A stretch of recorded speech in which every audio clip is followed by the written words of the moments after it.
Regarde, c'est vraiment quelqu'un qui écrit. C'est parti, en tout cas. Alors, bonsoir tout le monde. Bienvenue à cette séance du 2 décembre, la dernière séance ordinaire de l'année 2024. On va commencer avec l'adoption de l'ordre du jour. Qui en fait la proposition? J'ai Gilles. Josiane. Le procès-verbal de notre dernière séance du 4 novembre 2024. On en a fait la lecture. Qui propose? Bob et Marie-Claude. La même chose pour l'adoption de la liste des comptes à payer.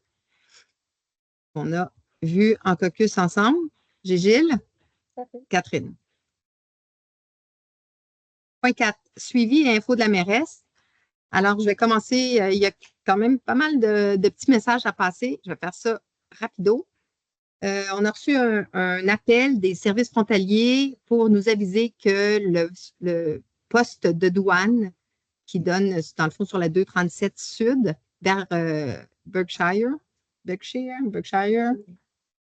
Non, personne qui m'aide là-dessus? Berkshire, merci. Alors, les heures d'ouverture vont changer. Avant, il était ouvert 24 heures, 7 jours sur 7. À partir du 6 janvier, 8 heures à 20 heures, 7 jours, semaine. Alors, donc, vu standardiser avec le côté américain qui est à ces heures-là également. Puis, on mentionnait que vraiment comme un très faible passage, un à l'heure, donc ça ne nécessitait pas l'ouverture. Alors, ça, c'est pour le 6 janvier. Ensuite, un peu aussi du côté des frontières, suite aux annonces du président désigné des États-Unis par rapport à, dans le fond, à ses intentions par rapport à l'immigration. On anticipait un flot d'immigrants qui pourrait éventuellement monter maintenant et plus tard également. Alors, après, on a eu une rencontre avec le ministère de la Sécurité publique qui nous informe que les choses vont être suivies par le gouvernement, entre autres, apparemment que la présence de la gendarmerie royale va être augmentée et qu'en cas de situation ou de doute ou de crainte, c'est à la Sûreté du Québec qu'on doit se référer.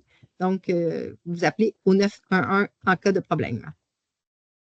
Un point aussi pour vous dire qu'on a donné, vous vous rappelez qu'il y a le don écologique qui nous avait été donné, un terrain en zone, dans le noyau villageois, dans le fond, à l'intersection du chemin Richford et de la 237 Sud. La municipalité a reçu ce don et s'est engagée à en faire un lieu de préservation. Les donateurs nous ont suggéré un nom pour ce parc. Donc, ce sera le parc de l'érable noir. En raison de la présence d'érable noir, une occurrence très rare dans cette région-ci, au sud du Saint-Laurent. Alors, voilà. Puis, en même temps, j'en profite pour dire qu'il va y avoir des travaux d'abattage au bas de ce terrain-là. Juste prévenir, c'est Hydro-Québec qui va faire abattre quelques arbres.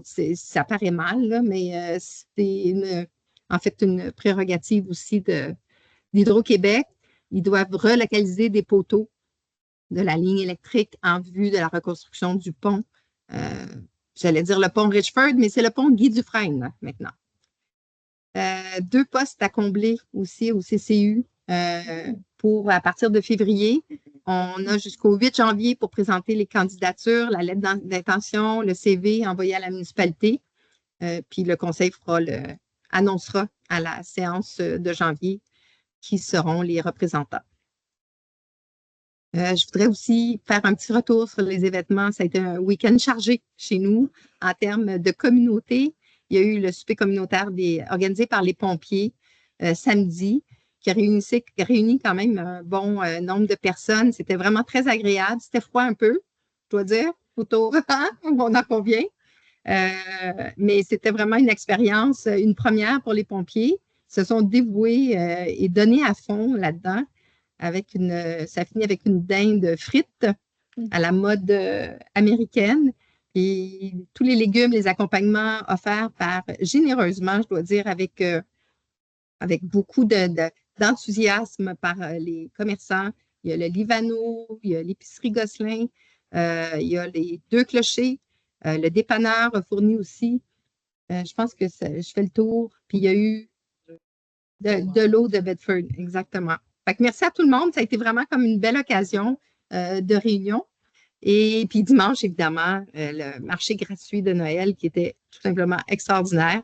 C'était une première l'année passée qui s'était tenue ici. Cette année, à l'Église, ça a pris une ampleur encore plus importante. L'Église a donné dans le fond, un climat chaleureux à l'événement. Il y avait, avec de la musique, le piano, le violon, les cadeaux qui avaient été offerts, apportés par la communauté, les crêpes, les gaufres, le café. C'était vraiment, vraiment un très, très beau moment. Je pense que les gens ont très apprécié. Ça recommence l'année prochaine, c'est sûr et certain. Bonsoir. Un petit retour sur les boîtes postales pour le pont du Moulin-Assis, un élément qui nous avait été amené par un citoyen qui disait qu'il ne pouvait plus, avec la fermeture du pont et la clôture qui avait été installée, accéder aux boîtes postales. On a eu aujourd'hui même une réunion avec le ministère des Transports qui va faire le suivi pour savoir si le pont est suffisamment sécuritaire pour que les gens le traversent à pied. On pense que oui, mais mais on va quand même attendre et leur demander d'ouvrir légèrement la clôture parce que là, il y a un espace là, quand même. Les gens sont capables de passer. Mais parce que le problème, c'est que changer les boîtes postales pour les mettre de l'autre côté du pont, ça implique que ceux qui sont de ce côté-ci du pont n'auront plus accès à leur courrier. Puis l'idée de la passerelle, ça allait vraiment pas avec le MTQ, il n'était pas d'accord. Comment tu as dit? Oui, mais regarde. Si le pont est trop dangereux pour qu'on puisse le franchir à pied, on envisagera 2 boîtes postales. Oui, en espérant qu'évidemment, là pour le moment, ce n'est pas trop un enjeu, les postes étant en grève. Puis aussi terminer en vous disant que la séance pour l'adoption du budget 2025 aura lieu le 16 décembre à 19h ici même. Alors voilà, ça fait le tour pour le mot de la mairesse. J'arrive au point 5, correspondance. Il y a M. Whalen du Chemin des Bouleaux qui nous a écrit. Il nous avait abordé lors du Festibois, le directeur général moi-même, concernant le chemin. Il trouvait que l'intersection du chemin Saint-Armand, des Bouleaux et Kilshill est extrêmement dangereuse. Il y a un tournant, les voitures arrivent vite, c'est difficile de circuler. Vous avez demandé comment on pouvait régler la situation avec le MTQ. On lui avait suggéré d'écrire au MTQ, ce qu'il a fait. Le MTQ lui a répondu d'écrire à sa municipalité. Alors, c'est qu'il a fait. C'est nous qui, dans le fond, on l'a mal orienté. C'est la municipalité qui doit adresser la demande. Alors, on va le voir un peu plus loin. On a une résolution ce soir pour demander au MTQ d'intervenir en ce sens. Point 6. On va tout de suite à l'émission de chèques. Pas de point au CCU ce mois-ci, tout comme le mois dernier et le mois d'avant, je pense même. Non? Je vais trop loin? C'est le deuxième mois. Donc, l'émission d'un chèque pour Champigny électrique pour une réparation d'urgence qui a dû être faite, des dommages qui ont été causés aux installations électriques sur le chemin McIntosh. Ça, c'était dans le cadre, ils ont donné un contrat pour la réalisation des travaux de voirie sur Pinac, McIntosh et Verger Modèle. Dans le cadre de ces travaux-là, l'entrepreneur a, dans le fond, brisé de l'équipement. Et Champigny est intervenu pour la somme de 1 356,99. Oui, l'autre résolution après. Exactement. Alors, on arrive. Qui propose? Moi. Et Catherine. Ensuite, on arrive au point 7. Donc, c'est l'émission d'un chèque pour la réalisation de travaux de voirie. Alors là, c'est l'entrepreneur qui nous demande de dégager la caution qu'on garde sur les travaux, et donc Saint-Pierre et Tremblay.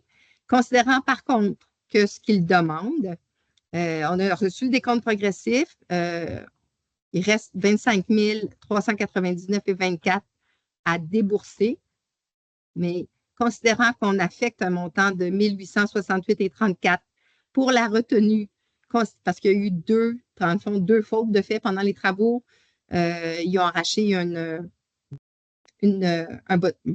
comment on dit? Une borne, voilà, c'est ça, une borne. L'arpenteur a dû intervenir et remettre la borne de façon conforme et, comme on a vu tantôt, a brisé dans le fond, ont causé un bris électrique sur Macintosh. Alors, les deux retenues, 1868 et 34, ainsi que 1356 et 99, sont retirées de la somme à remettre. Donc, la proposition est d'émettre le chèque à 22 173 et 91 pour excavation Saint-Pierre et Tremblay. Gilles et Marie-Claude. Point 8. Émission d'un chèque honoraire d'architecture.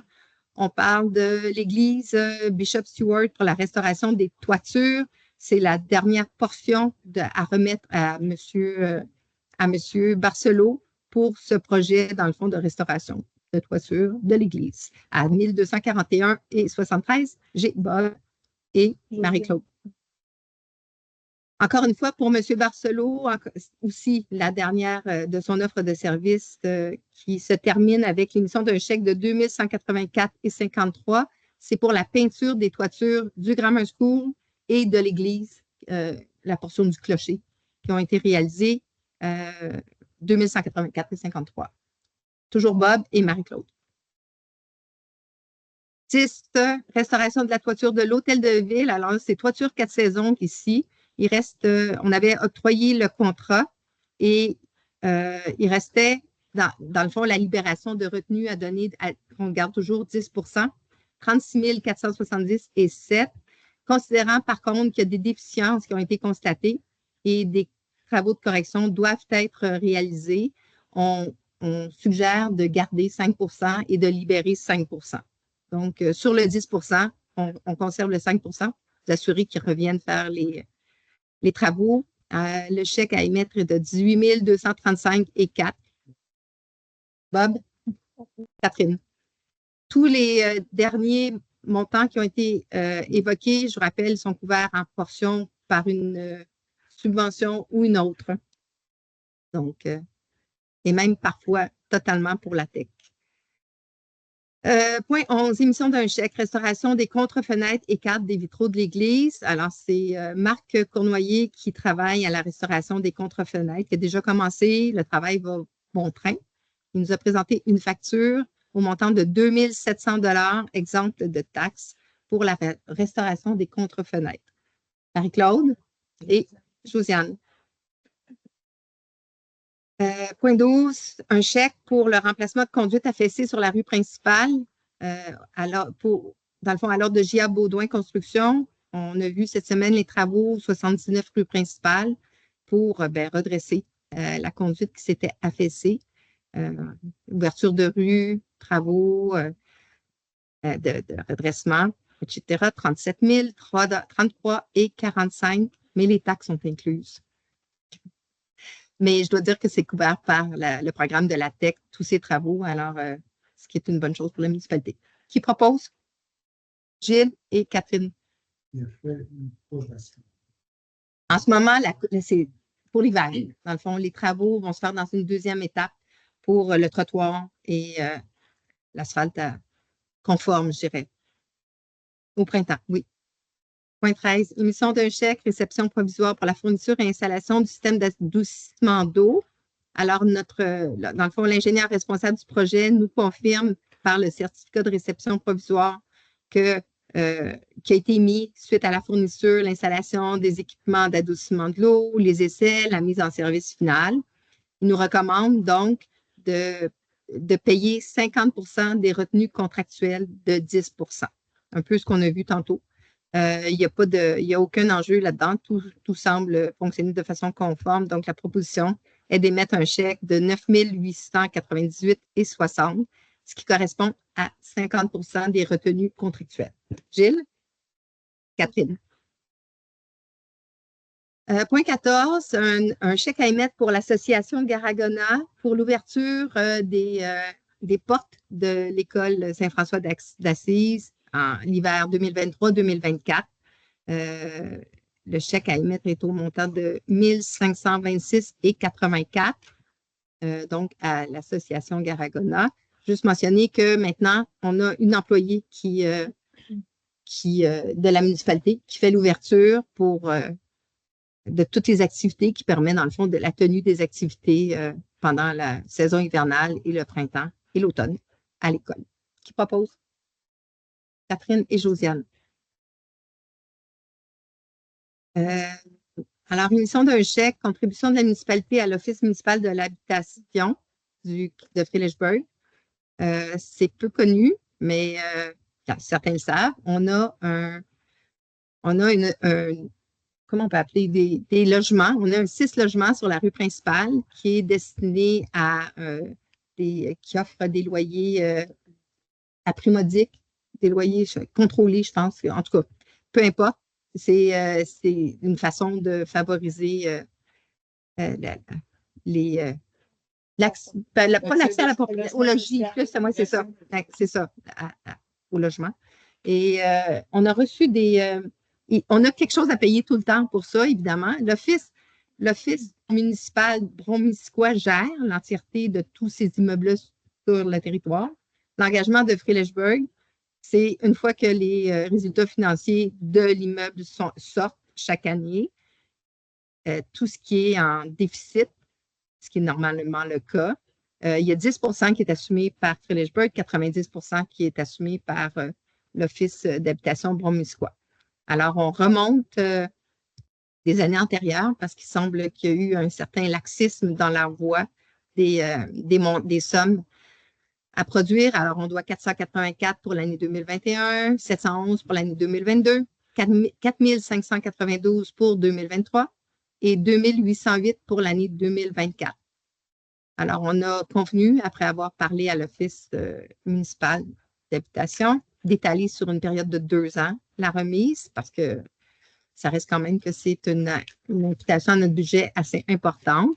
Donc, ce qui est convenu, on va émettre un chèque de 5 787 pour notre portion municipale pour les années 2021, 2022 et 2023. Le paiement de la portion municipale pour 2024 va se faire au budget de 2025, tout comme l'évaluation des coûts à imputer à 2025 également. Alors, qui propose? Marie-Claude? Tu avais une question, Bob, je pense? Oui, attends. On peut attendre. Oui, excuse-moi. OK, oui, tu as bien raison. Vas-y. Le montant pour 2024. Ça se peut. Mais en même temps, je ne pense pas que ça aille en diminuant. Ça va aller en montant. Donc, mieux vaut budgéter au moins la portion. C'est ça. S'il n'y a pas de travaux, il n'y aura pas de.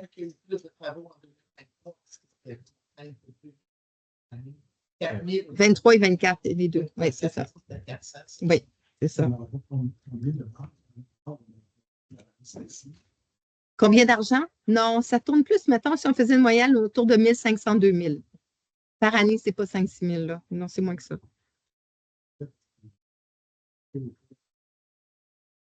Oui, mais en même temps, nous, on s'est engagé à participer à ce programme et d'offrir ces logements-là. C'est sûr que c'est toujours des arriérages parce qu'eux doivent finir leur année pour constater les coûts qui ont été imputés, puis nous, on budgète à l'avance. Donc, il y a quand même une certaine part de divination, je dirais, là-dedans. Alors qui... Merci, Catherine. Point 16, renouvellement d'adhésion, émission d'un chèque, cotisation annuelle pour la Fédération québécoise des municipalités. Alors, c'est notre participation comme membre de la FQM au montant de 1 976 et 32. Bob? Josiane? Alors, 17, renouvellement de contrat pour l'assurance municipale FQM. Je me suis noté une petite note pour vous. Le renouvellement d'assurance est à 75 084 et 71 pour l'année 2025. Alors, c'est une augmentation de plus de 14 par rapport à 2024. C'est parce qu'il y a eu beaucoup d'augmentations comme ça tout au long. Là, ça nous aide beaucoup dans l'établissement de notre budget. Qui propose? Gilles? Catherine, merci. Offre de services professionnels, suivi et exploitation des installations eau potable et eau usée d'Aquatec. Alors, Aquatec est actuellement la société. Je ne sais pas, Bob?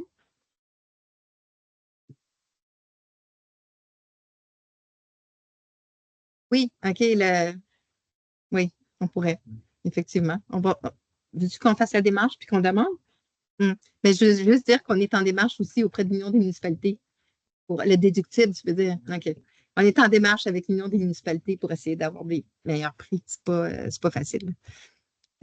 Donc, Aquatech est l'entreprise qui fait en ce moment le suivi pour l'exploitation mensuelle de nos installations d'eau potable et d'eau usée.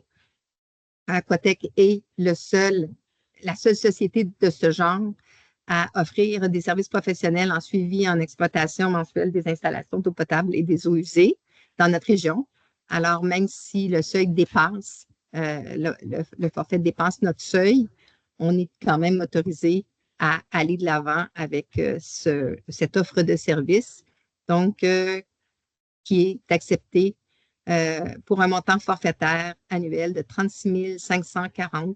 Oups, il y a un autre trou, c'est 540 000 taxes incluses pour l'entretien. Qui propose? Gilles? Catherine. Tarification, contrôle animalier. Alors, considérant la révision des grilles de tarification de la SPA des cantons applicables à partir du 1er janvier 2025, il y a une nouvelle loi sur le contrôle animalier qui est passée, qui nous oblige à tenir un registre, qui nous oblige aussi à adopter un règlement pour le contrôle animalier. Je ne suis pas à bonne place? Non, c'est OK. Ouais. Ah. Ça fait plusieurs fois que je ne vois plus. Ah, OK. J'essaie de voir Le retour de la chômage. OK. Alors, je parlais de la SPA des cantons. Ils nous ont renvoyé une grille de tarification pour quand on ramasse des chats, quand on ramasse des chiens, quand on intervient pour un chien dangereux. Alors, la SPA des cantons, c'est une hausse de 295 %. Ça se mentionne. Alors, qui propose? Personne, c'est ça. Mais on est obligé, c'est la loi. Il n'y a personne d'autre. Personne d'autre qui veut prendre charge de ce. Marie-Claude, merci Marie-Claude. C'est sur appel. Et Josiane, sur appel évidemment, mais n'empêche que ça coûte. Point 20.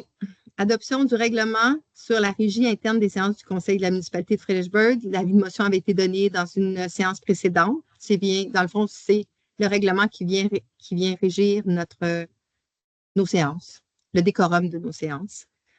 Alors, qui propose d'adopter de ce règlement? Bob? Catherine. Ensuite, encore une fois, l'adoption du règlement pour la gestion contractuelle de la municipalité de Fredericksburg, dont l'avis de motion avait été donné aussi précédemment. Il y a eu une petite modification au 4e paragraphe du préambule, mais qui vise vraiment juste à apporter plus de précision dans le règlement.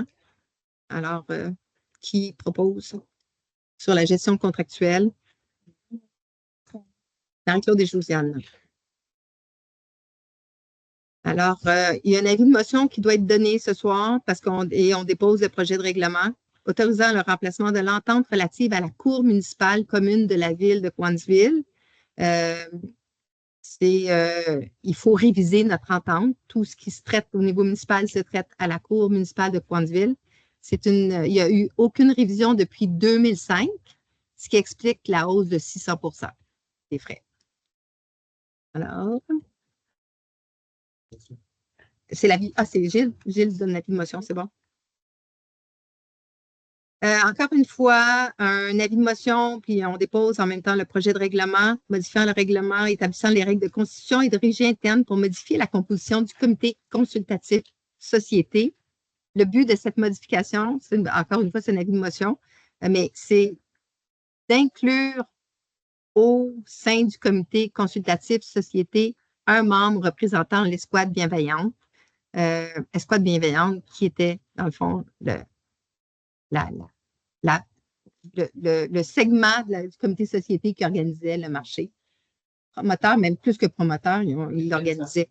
Oui, le marché gratuit de Noël. Alors, qui donne l'avis de motion? Catherine? Merci. Encore une fois, un avis de motion pour amender le règlement d'emprunt, le 135-01-2011. Le but de cette modification du règlement d'emprunt, c'est de pouvoir, il faut modifier notre règlement, le soumettre aussi au ministère des Affaires municipales pour approbation, pour éventuellement pouvoir taxer les terrains desservis non bâtis. Alors, donc, il y a des terrains. Le but de ça, évidemment, est d'inciter les gens qui ont des terrains qui sont constructibles, qui sont desservis par l'aqueduc et les égouts à construire, à ne pas laisser les terrains vacants. Alors, j'ai Bob et Bob, je pense, hein, les deux. Non, c'est une animation, c'est vrai. 25. Adoption de la procédure portant sur la réception et l'examen des plaintes formulées dans le cadre de l'adjudication ou de l'attribution d'un contrat. Simplement dire que, en vertu de la loi qui favorise la surveillance des contrats des organismes publics et qui institue l'autorité des marchés publics, la municipalité de Fredericksburg souhaite adopter une procédure portant sur la réception et l'examen des plaintes formulées dans le cadre de l'adjudication ou de l'attribution de contrat. Alors, qui propose d'adopter la procédure?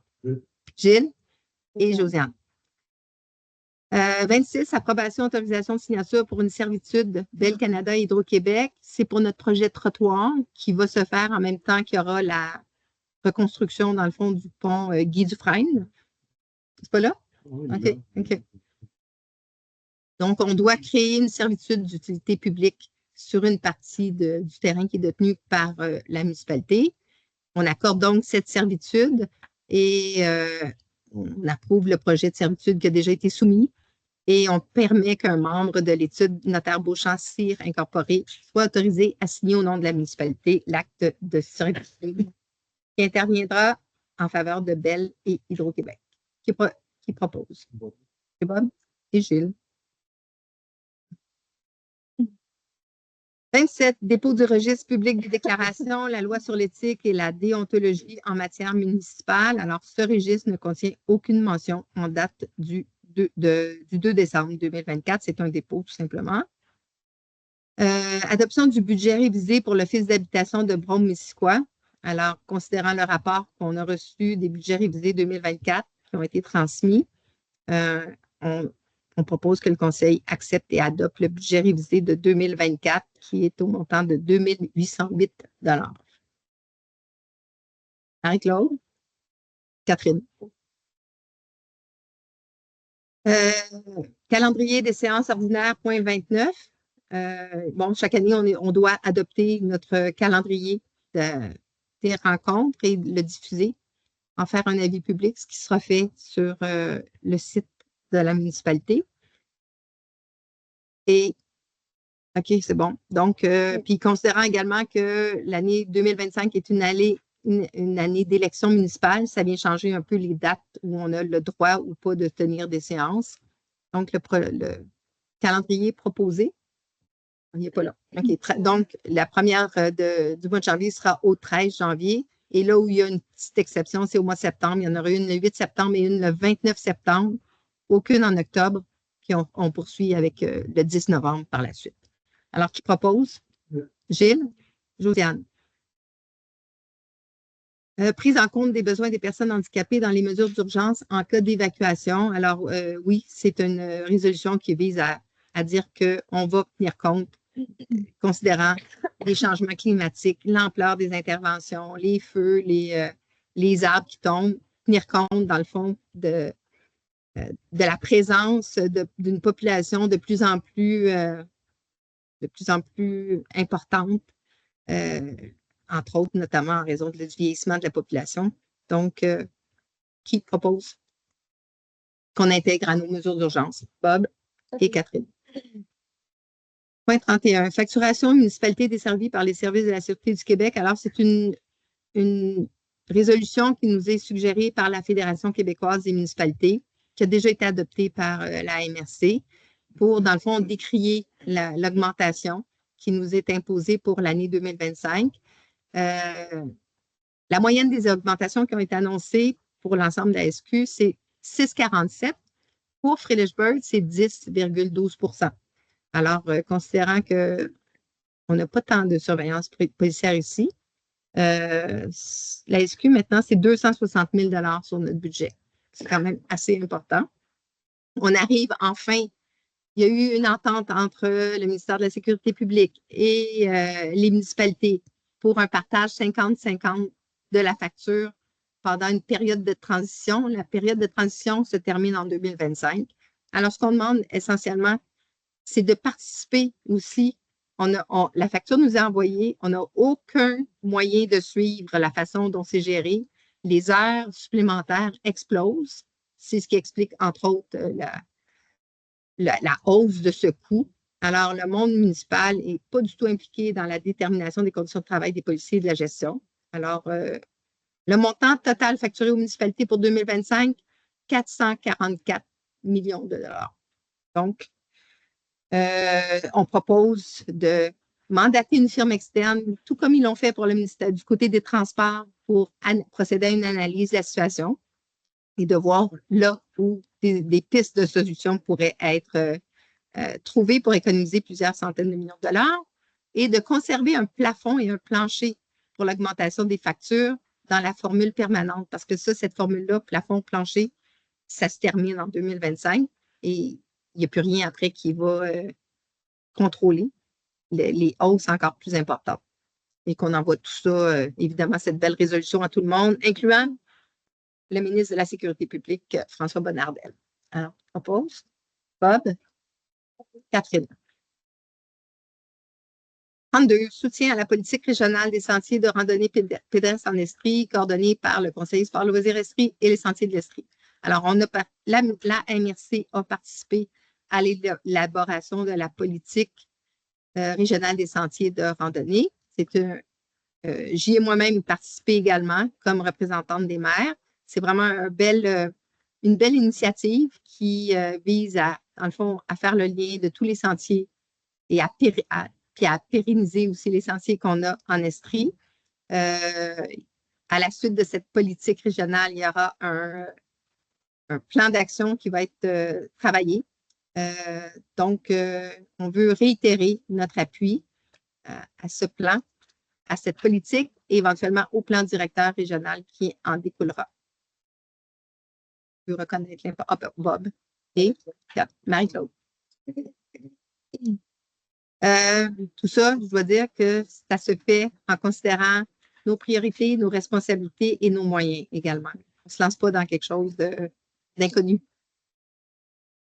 33, demande au ministère des Transports et de la Mobilité durable concernant la sécurisation de l'intersection du chemin de Saint-Armand avec les chemins des Bouleaux et des Causilles. C'est la correspondance de M. Whelan que j'ai évoquée en début de séance.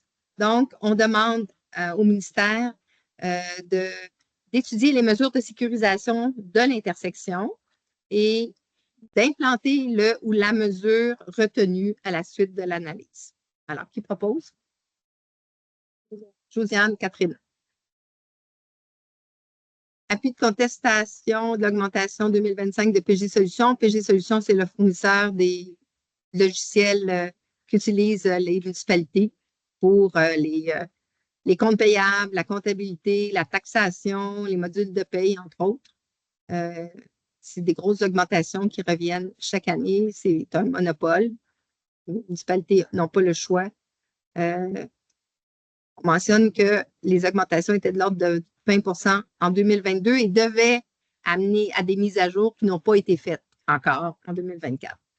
Alors donc, on veut signifier notre désaccord et dans le fond, notre lassitude face à ces situations on est complètement dénué de moyens et on voudrait souligner, transmettre dans le fond cette résolution autant à PG Solutions qu'au MRC qui les ont initiés pour signifier notre appui. Alors, Gilles et Catherine. 35, mise en conformité du contrat de notre greffière trésorière adjointe, Maïké Stock. Il s'agit juste de réadopter le bon titre pour Maïké. On l'avait engagée comme greffière adjointe. On doit joindre le mot trésorière. Alors, c'est greffière, trésorière, adjointe. Maïké Stock qui propose. Catherine et Marc-Claude. Et nouvelle des comités consultatifs. Alors, je me tais. Et je passe, comité consultatif société, normalement, Stéphanie nous en ferait la... C'est bon. L'énumération, mais je pense que essentiellement, ce dont elle aurait parlé, ça aurait été des événements qui ont eu lieu en fin de semaine, notamment le marché gratuit. C'est vraiment fatigant. Non, c'est correct, c'est bon. Comité consultatif en environnement. Alors, Josiane, attends, je vais fermer mon micro. Vas-y. Bon, c'est bon, ça marche plus? Oui. Bonsoir. Pour le comité environnement, en fait, on est toujours on est toujours dans notre dossier des plantes exotiques envahissantes. On a une rencontre générale mercredi prochain. Puis, toujours dans le but de rédiger éventuellement un plan d'action officiel. Donc, c'est ça, on travaille fort de ce côté-là. Puis, donc voilà, d'autres nouvelles suivront. On est rendu là, en fait, l'état de la situation, c'est ça. Parfait, c'est bon. Merci. Marie-Claude, je veux poursuivre avec culture, tourisme et patrimoine bâti. Alors, bonsoir. Pour le comité consultatif culture et tourisme, on a une rencontre le 13 décembre prochain. On se questionnait un peu sur les futurs projets à adopter. J'ai une discussion de prévue avec Mme la mairesse là-dessus. Alors, c'est ça qui va orienter un peu les actions du comité pour la prochaine année. Alors, voilà. Et puis, pour le comité consultatif en patrimoine, on a pas mal terminé de faire l'inventaire du patrimoine bâti avant 1940. Dans la campagne de Fredericksburg, il reste le village à faire, puis de faire la mise en page de tout ça. Là, Là, il y a beaucoup de travail qui a été fait là. Oui, oui. Puis on a une rencontre vendredi cette semaine pour voir la poursuite. C'est tout? Oui. Bob, agriculture, foresterie.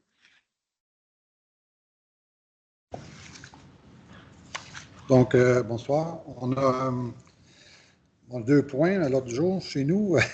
Donc, le premier, c'est on fait toujours le suivi avec les agriculteurs, agricultrices du coin pour voir leurs besoins, voir comment la population pourrait peut-être les aider par un soutien de quelconque, là, d'aide communautaire aux entreprises.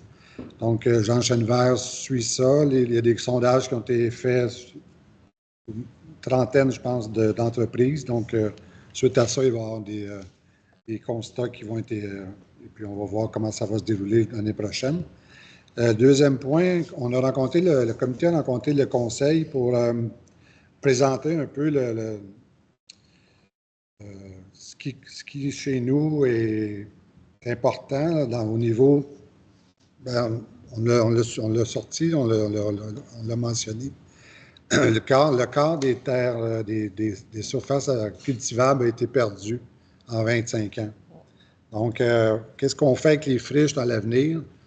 Au conseil, on a fait quelques suggestions. Peut-être avoir un étudiant cet été pour faire le tour, voir, sensibiliser les gens à faucher au moins aux 3 ans. Peut-être pas obligé de faucher à tous les ans, mais aux 3 ans, comme ça, la capacité de cultiver va rester là. Et donc, les terres, pour un nouvel acheteur, vont être quand même cultivables. On ne sait pas la situation dans le futur. Donc, nos terres agricoles sont importantes pour nourrir notre population. On a aussi, mentionné le programme les bandes riveraines, à surveiller la bande riveraine des cours d'eau et surtout de la rivière au Brochet. C'est pas majeur comme agriculture en bordure de la rivière au Brochet, mais quand même, il y a certaines entreprises, puis juste surveiller, voir que les bonnes pratiques soient appliquées.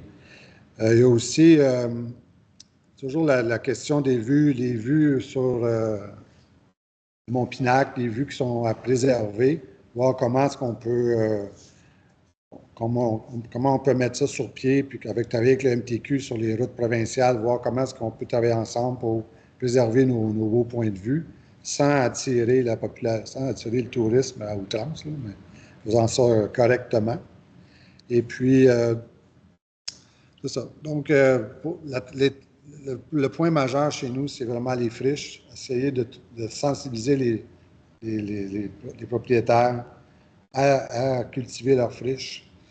c'est ça, juste faucher aux 3 ans si les gens peuvent pas, ils veulent pas les cultiver ou veulent pas s'en occuper, mais au moins conserver le potentiel. Et on va faire le suivi avec le conseil là-dessus.